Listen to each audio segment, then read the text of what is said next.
सुख म्हणजे काय तर मंडळी, तर माझं गाव व्हावं एवढ्या कडाक्याच्या उन्हाळ्यामध्ये अंगावर रजई घेऊन झोपण्याचं सुख तुम्हाला काय सांगू। मुंबईमध्ये घामाच्या धारा लागले आणि गावाला चक्क संध्याकाळची गारगार थंडी वाजते। काय झोप लागली, एवढं भारी पहिला दिवस गावचा गेला ना।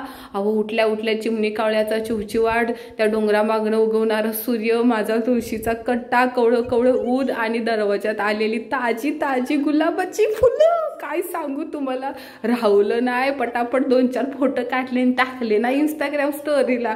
कारभारी पण एक राऊंड मारून आले। अहो अजून गंमत सांगू, आमच्या अंगणात आहे ना 2-3 पेरूची झाडं, औदुंबराचं झाड, उंबराचं झाड बोलतात ना, ते उगवलेत आणि गेल्या गेल्या सुरुवातच जांभळ खाण्यापासून सुरुवात झाली ना, काय राव। आणि त्या अंगणात उगवलेल्या तुळशा म्हणजे मंजुळा उडून एक नाही सगळे अंगणभर तुळशा उगवलेल्या आहेत। काय सांगू, सध्या लय सुखात आहे बघा माझं गाव आणि मी।